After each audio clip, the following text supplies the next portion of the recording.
मुल्ला नसरुद्दीन का पड़ोसी अक्सर कुछ न कुछ मांगने के लिए उसके घर पर आया करता था। मुल्ला उसके पड़ोसी की मांगने की इस आदत से परेशान हो चुका था, लेकिन पड़ोसी इस आदत से बाज नहीं आता था। हमेशा की तरह एक दिन पड़ोसी मुल्ला के घर पहुंच जाता है और दरवाजे पर खड़े होकर मुल्ला को आवाज़ देने लगता है, मुल्ला मुल्ला बाहर आओ। मुल्ला बाहर आकर पड़ोसी से पूछते हैं कि आपको क्या काम है। पड़ोसी ने कहा, मुल्ला मुझे तुम्हारी आज ज़रूरत पड़ गई इसलिए आना हुआ।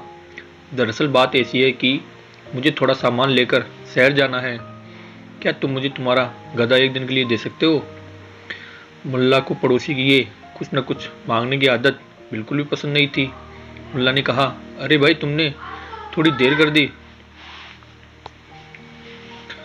मैंने आज सुबह ही अपना गधा किसी और को दे दिया है। वास्तव में ऐसा कुछ भी नहीं था। मुल्ला अपना गधा उस पड़ोसी को देना नहीं चाहता था और इसलिए उसने ये बहाना बनाया था। मुल्ला की बात सुनकर पड़ोसी बस जानने ही वाला था कि घर के अंदर से मुल्ला के गधे के रेंगने की आवाज़ आने लगी।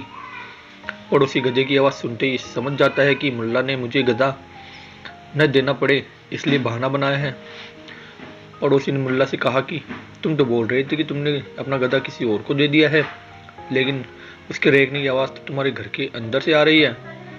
मुल्ला ने पड़ोसी से कहा, तुम्हें किस पर यकीन है, मुझ पर या गधे पर। इतना बोलकर मुल्ला अंदर घर में चले जाते हैं।